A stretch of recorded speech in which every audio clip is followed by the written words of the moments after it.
Assalamualaikum warahmatullahi wabarakatuh. Apa kabar kalian semua? Syukur alhamdulillah kita bisa berjumpa lagi di channel ini. Salawat dan salam selalu tetap tercurah kepada junjungan kita, Nabi besar Muhammad Shallallahu Alaihi Wasallam. Tidak lupa kami sampaikan salam sehat, salam sejahtera. Semoga kita semua tetap dalam lindungan Allah Subhanahu wa Ta'ala. Seperti biasa, kita akan berbagi kisah dari yang unik, menarik, sampai bikin nangis. Semoga bermanfaat.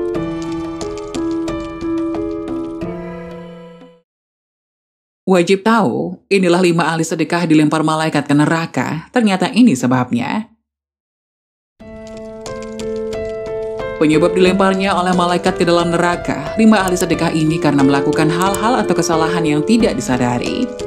Dengan melakukan hal-hal yang tanpa disadari, penyebab 5 ahli sedekah dilempar malaikat ke neraka. Seperti diketahui, rezeki setiap manusia pada dasarnya sudah Allah berikan sesuai dengan kebutuhannya. Dan sudah ditetapkan jumlahnya. Ada yang cukup, ada yang kurang, ada pula yang Allah lebihkan. Semua itu semata-mata ujian keimanan. Namun tak jarang manusia yang diberikan rezeki lebih, terkadang justru malah merasa sombong dan lupa. Bahkan semua yang didapatnya hanyalah sebuah titipan dari Allah. Sehingga orang-orang yang lupa tersebut menjadi lalai akan hak dan kewajibannya untuk bersedekah. Perlu diketahui, meskipun banyak bersedekah namun tidak mendapatkan pahala dari sedekah itu sendiri, karena ketidaktahuan fadilah bersedekah. Berikut 5 kesalahan bersedekah dapat disimak berikut ini. 1. Mencari pujian dari orang lain. Hal ini masih banyak ditemukan pada masyarakat, yakni bersedekah dengan niat pamrih kepada orang lain. Berikutnya yang diadili adalah orang yang diberi kelapangan rezeki dan berbagai macam harta benda. Diperlihatkan kepadanya kenikmatan-kenikmatan yang telah diterimanya, ia pun mengakuinya. Allah Subhanahu wa Ta'ala bertanya, "Apa yang telah engkau lakukan dengan nikmat-nikmat itu?" Dia menjawab, "Aku tidak pernah meninggalkan sedekah dan infak pada jalan yang engkau cintai. Aku melakukannya semata-mata karena engkau."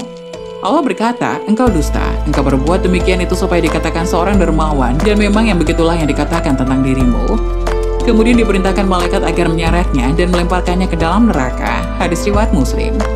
Dari hadis tersebut sudah jelas orang-orang yang bersedekah hanya untuk mendapat pujian, bukan mencari ridho Allah, maka akan diseret dan dilempar malaikat ke dalam neraka. 2. Menunda sedekah. Nikmat sehat dan kelapangan rezeki merupakan salah satu nikmat yang sering dilalaikan. Dari nikmat sehat inilah manusia bisa mencari rezeki yang sudah disediakan Allah Subhanahu wa Ta'ala. Ketika manusia sudah mendapatkan rezeki, terkadang menunda atau bahkan lalai untuk bersedekah. Disadari atau tidak, rezeki yang diperoleh ada hak dari orang-orang yang kurang mampu yang harus diberikan sedekah. Jika menunda sedekah yang akan diberikan, maka Allah juga akan menunda rezeki yang akan diberikan. Atau bahkan kita akan diperingatkan dengan dicabutnya nikmat sehat untuk sementara. Diriwayatkan seseorang bertanya kepada Rasulullah, sedekah apakah yang paling afdol? Rasulullah menjawab, "Engkau sedekah ketika masih dalam keadaan sehat lagi kaya, sangat ingin menjadi kaya dan khawatir miskin. Jangan kau tunda hingga ruh sudah sampai di kerongkongan, baru berpesan untuk si fulan sekian dan untuk si fulan sekian, padahal harta itu sudah menjadi hak si fulan." Hadis riwayat Bukhari. Sangat dianjurkan bahwa untuk mengeluarkan sedekah di saat tubuh masih sehat dan kebutuhan sudah tercukupi. 3. Sedekah dari orang terdekat terlebih dahulu. Dalam surat Al-Baqarah ayat 215, Allah berfirman yang artinya, "Mereka bertanya tentang apa yang mereka nafkahkan. Jawablah apa saja harta yang kamu nafkahkan. Hendaklah diberikan kepada ibu bapak, kaum kerabat, anak-anak yatim, orang-orang miskin, dan orang-orang yang sedang dalam perjalanan. Dan apa saja kebaikan yang kamu buat, maka sesungguhnya Allah Maha mengetahuinya." Dari keterangan tadi, jelas bahwa tidak perlu jauh-jauh dan bingung untuk mencari siapa yang berhak untuk diberikan sedekah. Sedekah yang paling utama adalah kepada orang tua terlebih dahulu, lalu kemudian saudara atau kerabat. Barulah selanjutnya bersedekah kepada anak yatim, orang miskin, dan orang yang sedang dalam perjalanan atau musafir, dan seterusnya. Sedekah kepada orang tua, kerabat, insya Allah mendapatkan pahala berlipat, yakni pahala sedekah dan pahala silaturahmi.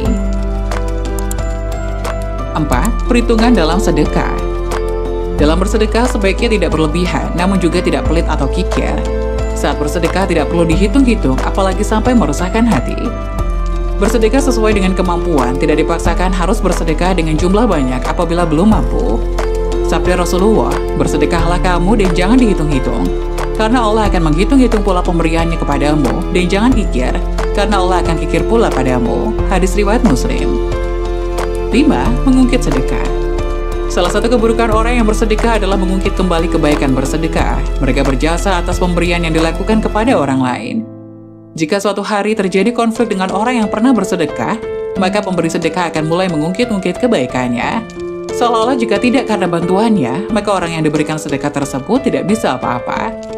Sikap mengungkit-ungkit sedekah merupakan salah satu sikap yang dibenci Allah, sebagaimana tersurat dalam surat Al-Baqarah ayat 264. Hai orang-orang yang beriman, janganlah kamu menghilangkan pahala sedekahmu dengan menyebut-nyebutnya dan menyakiti perasaan si penerima. Sangat tidak dianjurkan untuk mengungkit-ungkit sedekah yang sudah diberikan kepada orang lain. Dengan mengungkit-ungkit sedekah yang pernah diberikan akan membuat si penerima menjadi sakit hati dan akan terputusnya tali silaturahmi. Siapapun yang memutus tali silaturahmi kepada sesama, Allah juga akan mempersulitnya dalam mendapatkan rezeki. Demikianlah penjelasan 5 ahli sedekah yang diseret dan dilempar malaikat ke dalam neraka.